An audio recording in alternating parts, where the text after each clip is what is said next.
The only person close to defeating Dexter Morgan's dark passenger was not a therapist, a lover, or even a family member. He was someone much more unexpected, a man named Brother Sam. Brother Sam's trip began in the dark. Once a violent criminal, his life took a dramatic turn in prison when he found Faith, a lifeguard that transformed him.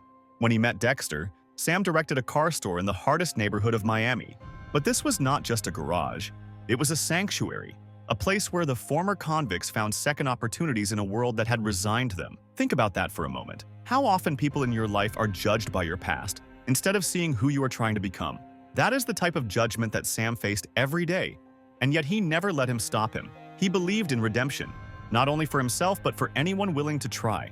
It was living proof that the change was possible, even in the face of the posts. When Dexter met his brother, Sam, he could not help feeling skeptical. The world of Dexter was one of the absolute, defined by the Harry Code, a set of rules that left no room for concepts such as forgiveness or mercy. For him, Sam's faith seemed naive and the best of redemption felt like a fairy tale. But Sam's presence was impossible to ignore. He not only preached forgiveness, he embodied it. His car store was not just a business. It was a symbol of his belief that even the most broken people could be everything again. And perhaps, at some level, Dexter was curious. Sam did not approach Dexter like most people. Where others saw a brilliant forensic expert or an affectionate father, Sam saw the storm behind his quiet exterior. He recognized the fight, the thrust and the pull between the man Dexter wanted to be and the monster that feared it was. And, unlike all others, Sam did not look towards another. Imagine for a moment, someone sees it. Not only the version you show the world, but too crude and without filtering you. Your defects, your fears, your darkness. Sam's philosophy was simple but deep. You are not defined by your darkness, brother. You can choose the light. Single quote. At first, these words sounded like empty topics for Dexter. However, Sam not only spoke in abstract ideas, his faith was not limited to high sermons or ideals. He was tangible, and he lived in every action he took.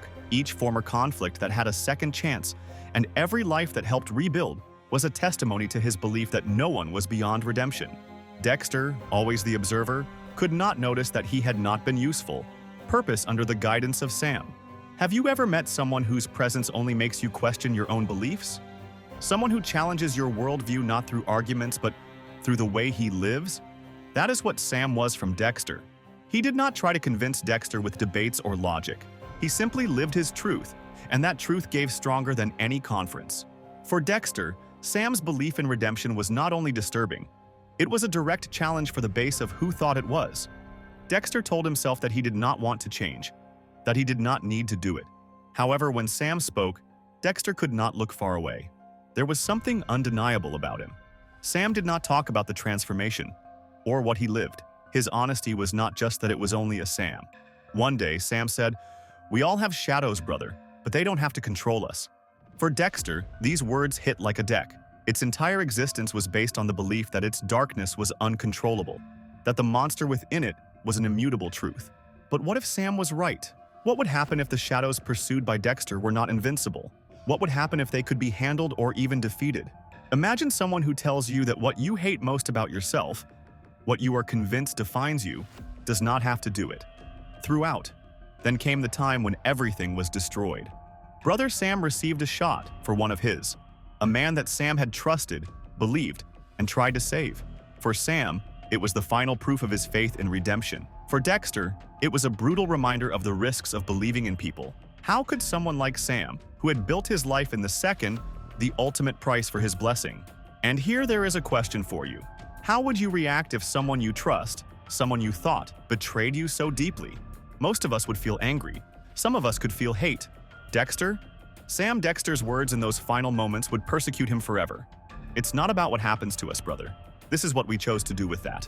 For a man like Dexter, whose life was governed by control and precision, was it incomprehensible? Then came Sam's final request. He did not ask Dexter for revenge. He did not ask for justice. He apologized for the man who had shot him. Dexter, this was unthinkable. Forgiveness was against everything Harry had taught him. Justice, as Dexter understood, was forgiveness. Forgive. He understood. Sam did not understand. What are you doing when someone you respect, maybe you even admire, asks you to do the only thing you think you are incapable of? For Dexter, forgiveness was not just a request, it was a challenge to see the world and to himself differently. But Dexter could ever let his darkness go enough time to take that step? Or it was Sam's faith in him destined to fail? When Sam died, Dexter experienced something he had not felt in years: pain, real and non-filter. The fight shattered Dexter's very core. On the one hand, he felt the obligation to honor Sam's dying desire, to show that Sam's faith in him was not out of place. On the other hand, each instinct in him shouted for revenge. And here is the disturbing truth. Even when Dexter sought revenge, Sam's words were delayed. They echoed in his mind, challenging him at every step. It's not about what happens to us, brother. It's about what we choose to do with that. In the end, Dexter made his choice. Ultimately, Dexter gave to his darkest impulses. He traced Sam's murderer, driven by a family's need for revenge.